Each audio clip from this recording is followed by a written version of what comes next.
नमस्कार। आरएसएस के एक नेता ने कंफर्म किया है कि आरएसएस प्रमुख मोहन भागवत ने नरेंद्र मोदी को कुर्सी छोड़ने का अल्टीमेटम दे दिया है कि अगले साल सितंबर में जब आप 75 साल के हो जाएंगे तो आपको प्रधानमंत्री पद छोड़ना पड़ेगा। विधानसभा में अरविंद केजरीवाल जब ये बात कह रहे थे, भारतीय जनता पार्टी के खेमे में बड़ा सन्नाटा था। बीजेपी के नेता भी केजरीवाल की बात का विरोध करने के लिए खड़े नहीं हुए थे। ये लोग बेचारे परेशान हो गए हैं कह कह के भाई 75 साल का रूल आपने ही बनाया था।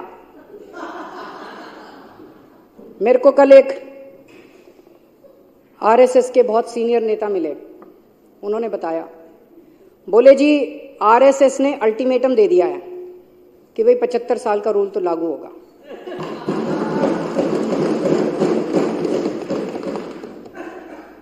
लेकिन वो मान नहीं रहे, कह रहे हैं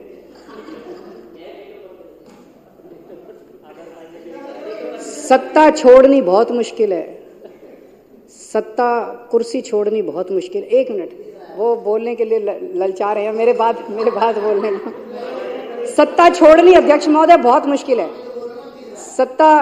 सत्ता का लालच छोड़ना बहुत मुश्किल है।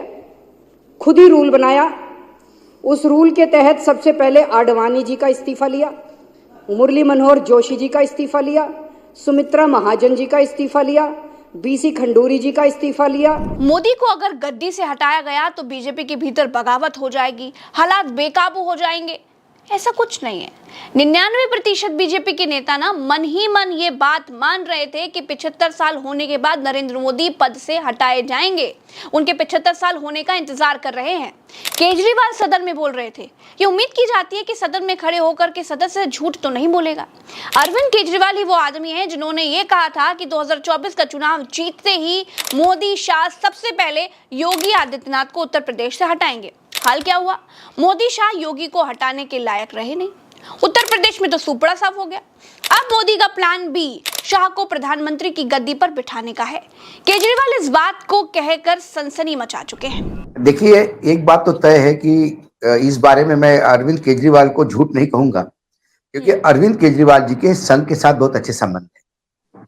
अन्ना का आंदोलन ये संघ के बैकिंग से हुआ था और अन्ना के आंदोलन की प्लानिंग संघ के साथ मिलकर ही अरविंद केजरीवाल ने की थी।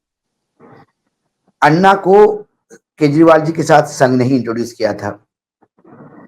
तो संघ का तो एक रोल है, लेकिन संघ को यह पता नहीं था कि जिस यूपीए सरकार को सत्ता से उखाड़ने के लिए जो प्रयास अरविंद केजरीवाल देश हित में कर रहे हैं, वो बेसिकली एक दिखावा है। उनकी मनीषा एक राजनीतिक दल की स्थापना की है, वो बाद में सामने आ गई। अभी वर्तमान में वो इंडिया गठबंधन के साथ है। संघ की बात एक तो मैं प्रज्ञा जी आपको बिल्कुल गारंटी के साथ बता सकता हूं, संघ कोई काम ऐसा नहीं करेगा जिसमें इंडिया गठबंधन को फायदा होगा। अभी ज्यादा खींचने का मतलब है, हो सकता है यदि पार्टी कल स्प्लिट हो जाए तो इसका पूरा इंडिया गठबंधन को फायदा होगा। संघ की दूसरी खासियत यह है कि संघ कभी भी जल्दीबाजी में नहीं रहता। इस समय हालात यह है दोस्तों कि बीजेपी और गुजरात लॉबी के बीच शीत युद्ध छिड़ा हुआ है। जी, पिछले 10 साल में मोदी ने अपनी मर्जी से बीजेपी का राष्ट्रीय अध्यक्ष तय किया। मोदी प्रधानमंत्री बने तो 2014 में अमित शाह को 3 साल के लिए बीजेपी का राष्ट्रीय अध्यक्ष बना दिया गया। फिर कार्यकाल खत्म हुआ तो फिर से 2017 में अमित शाह को ही बीजेपी का राष्ट्रीय अध्यक्ष बना दिया गया। इसके बाद 2020 में मोदी के यस मैन जेपी नड्डा को राष्ट्रीय अध्यक्ष बना दिया गया। मोदी और शाह ने आरएसएस की शक्तियों को लगभग समाप्त कर दिया था। जेपी नड्डा से यह भी कहलवा दिया था कि अब बीजेपी को आरएसएस की जरूरत ही नहीं है। लेकिन तभी हो गया बड़ा खेला। आरएसएस ने चुनाव से हाथ ये खींच, मोदी आ गए बैसाखी पर। और अब आज की तारीख में बीजेपी का राष्ट्रीय अध्यक्ष कौन होगा ये आरएसएस ही तय करेगी। और यही डर नरेंद्र मोदी और शाह को सता रहा है कि अगर भाजपा की कमान गुजरात लॉबी के विरोधी गुट के पास चली गई तो बैसाखियों पर टंगे हुए मोदी को पैदल होना पड़ जाएगा। क्योंकि नितिन गडकरी ने भाजपा से अगला प्रधानमंत्री बनने का अघोषित ऐलान तो कर ही दिया है। उन्होंने कहा कि मुझे विपक्ष प्रधानमंत्री बनाना चाहता था, लेकिन मैं बना ही नहीं। उन्होंने कहा मोदी चौथी बार प्रधानमंत्री नहीं बन पाएंगे। अब इसी बीच अमित शाह ने नागपुर में पार्टी की बैठक बुला ली। नितिन गडकरी अपनी ही लोकसभा में अमित शाह की बैठक में गए ही नहीं। क्या प्रधानमंत्री और राष्ट्रीय अध्यक्ष दोनों से गुजरात लॉबी को हाथ धोना पड़ेगा? क्या आरएसएस पहले बीजेपी की कमान अपने हाथ में लेगा, उसके बाद प्रधानमंत्री बदला जाएगा? क्योंकि एक बात तो आप याद रखिए कि मोदी बीजेपी संसदीय दल के नेता नहीं चुने गए हैं। जब मोदी को लगा कि बहुमत तो है नहीं, बीजेपी से गडकरी जैसे लोग उनको चुनौती तो दे ही सकते हैं, तो सीधे वो एनडीए की बैठक बुला ली और सीधे खुद को एनडीए का नेता ही चुनवा लिया। ये इतिहास में पहली बार है कि कोई प्रधानमंत्री अपनी पार्टी से नेता नहीं चुना गया है, सीधे एनडीए यानी अपने गठबंधन के लोगों से खुद को नेता चुनवा लिया है और प्रधानमंत्री बन गए। क्या टेक्निकली मोदी को गडकरी ने अपना नेता माना? नो। राजनाथ सिंह ने माना? नहीं। क्या वसुंधरा राजे ने मोदी को अपना नेता माना? नो। क्या शिवराज सिंह चौहान ने नरेंद्र मोदी को अपना नेता माना? नहीं। क्या बाकी दूसरे कद्दावर बीजेपी के नेताओं ने मोदी को अपना नेता माना? जवाब है नो, नहीं। तो फिर मोदी प्रधानमंत्री कैसे हैं? मोदी ने खुद को प्रधानमंत्री घोषित करवाने के लिए अपनी पार्टी में संसदीय दल का नेता चुनवाने की प्रक्रिया को ही स्किप कर दिया। बीजेपी के भीतर से ही प्रधानमंत्री पद के लिए गडकरी बार बार अप्रत्यक्ष तौर पर हुंकार भर रहे हैं।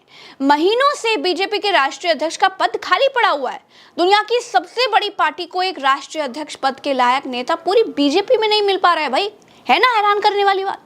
दरअसल दोस्तों, नरेंद्र मोदी और शाह ने जिस तरह से पिछले 10 सालों में बीजेपी को चलाया है, वो तानाशाही वाला तरीका है। मोदी शाह किसी यस मैन को ही राष्ट्रीय अध्यक्ष बनवाना चाहते हैं, लेकिन आरएसएस अब बीजेपी की कमान अपने हाथ में लेना चाहती है। मोदी शाह के यस मैन नड्डा थे, बहुत बार अध्यक्ष बन लिए, बहुत बार अध्यक्ष बन चुके। शाह थे, वो भी अध्यक्ष बन लिए। राजनाथ सिंह बहुत न्यूट्रल आदमी है, बहुत बार बन लिए। अब मोदी शाह किसी खट्टर, किसी अनुराग ठाकुर, किसी धामी टाइप के व्यक्ति को राष्ट्रीय अध्यक्ष बनाना चाहते हैं जो सलाम ही बजाते रहे। अब बीजेपी का अध्यक्ष बनने के लिए एक लफड़ा ये भी है कि जो बीजेपी का अध्यक्ष बनाया जाए उसे पार्टी में कम से कम 15 साल तक बीजेपी में रहकर काम करना जरूरी है। लेकिन इस बीच आरएसएस की पहली पसंद मोदी शाह के कट्टर दुश्मन संजय जोशी हो गए हैं, जिनकी सेक्स सीडी गुजरात लॉबी ने वायरल करवाई थी और बाद में वो सीडी निकली थी फेक। अब दूसरी तरफ वसुंधरा राजे हैं, जिनको मोदी शाह ने राजस्थान में बर्फ में लगा दिया था। आरएसएस की तीसरी पसंद शिवराज सिंह चौहान भी हैं, जिनका मुख्यमंत्री पद गुजरात लॉबी ने छीन लिया। आरएसएस की तरफ से बीजेपी के नए अध्यक्ष पद के लिए 3 चेहरे हैं और तीनों गुजरात लॉबी के दोस्त तो कतई नहीं हैं। तीनों आरएसएस के लिए ईमानदार जरूर हैं। आरएसएस की तरफ से बीजेपी का अगला प्रधानमंत्री का चेहरा गडकरी या योगी में से एक है। अमित शाह का पत्ता कटना तय है। दूसरी तरफ बीजेपी अध्यक्ष के तौर पर आरएसएस की पहली पसंद शिवराज सिंह चौहान, वसुंधरा राजे, संजय जोशी में से एक है। दोस्तों, नरेंद्र मोदी और अमित शाह जब दिल्ली से जाएंगे ना, तो बिल्कुल पैदल होकर जाएंगे। बीजेपी के भीतर जिस तरह की स्थितियां बन रही हैं, वो इस तरफ बिल्कुल साफ साफ इशारा कर रही हैं। कोई कहता है कि मोदी को 75 साल की उम्र होते ही सत्ता छोड़नी पड़ेगी या फिर वो खुद छोड़ देंगे, लेकिन मैं पर्सनली ऐसा नहीं मानती। सत्ता के लालची लोगों ने आज तक खुद से कभी सत्ता नहीं छोड़ी है, उनसे सत्ता छीनी गई है।